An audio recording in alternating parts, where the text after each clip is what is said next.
takut. Misalnya contoh kita dulu pernah mungkin pernah menjalankan bisnis Yes. dan kemudian bisnis kita gagal Mhm. dan akhirnya itu membuat kita sangat tidak berani untuk melakukan. Ya. Jadi itu terus menerus berada dalam pikiran kita. Oke. Ya, nah itu juga.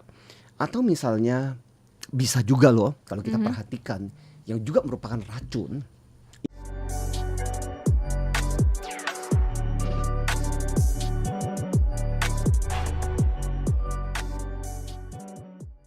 Pastikan kalau kita melakukan detox tuh ada racun-racun atau sampah-sampah gitu yang Ya, masuk ya. Sebenarnya jenis-jenisnya itu seperti apa sih? Apakah yang mungkin kita lihat atau yang seperti apa sebenarnya Pak Antoni? oke, ini menarik nih ya. Aha. Jadi kalau kita bicara mengenai apa sih sebenarnya sampah-sampah yang perlu kita detox, Iya. kan namanya detox berarti berurusan dengan racun dong, Yes. berurusan dengan sampah dong gitu.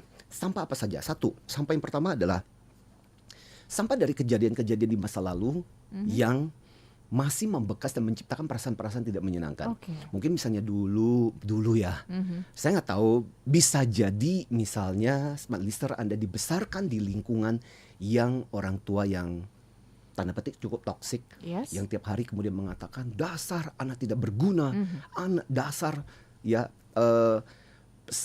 ayah sama bunda itu menyesal melahirkan orang seperti kamu. Kalimat-kalimat seperti itu kan akhirnya Membekas kemudian ya. membekas dan kemudian terngiang-ngiang sebuah Yes. kejadian.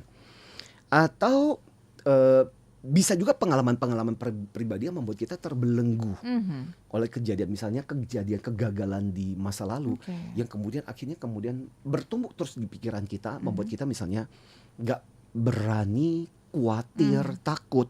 Misalnya contoh kita dulu pernah pernah menjalankan bisnis Yes. dan kemudian bisnis kita gagal dan akhirnya itu membuat kita sangat tidak berani untuk melakukan. Ya. Jadi itu terus menerus berada dalam pikiran kita. Oke. Ya, nah itu juga. Atau misalnya bisa juga loh kalau kita perhatikan yang juga merupakan racun. Ini kan segala hal yang menciptakan perasaan-perasaan gak nyaman, salah, perasaan negatif, kebencian dan sebagainya. Bisa juga misalnya dari pengajaran-pengajaran Oke. yang diajarkan oleh orang tua, oleh guru, oleh orang-orang yang punya otoritas kepada kita yang membuat kita akhirnya kemudian, dan itu bertumbuk.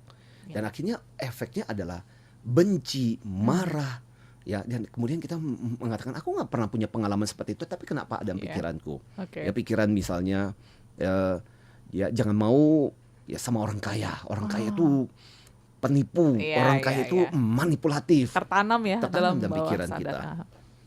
Cowok itu ya itu manipulatif. Oke. Cowok itu tukang tipu. Nah, kayak gitu. Iya kan? Iya, iya, iya. Sama, hal-hal seperti itu mungkin kita nggak pernah ngalami. Tapi kemudian itu ditanamkan oleh orang-orang yang punya otoritas. Jadi itu kemudian menjadi racun. Ya. Ya, dia menjadi racun ketika dia membawa kita kepada perasaan-perasaan yang tidak menyenangkan, benci, marah, sebel, terus-menerus. Atau misalnya itu juga bisa juga dalam bentuk gini, Mbak Oke. Audrey.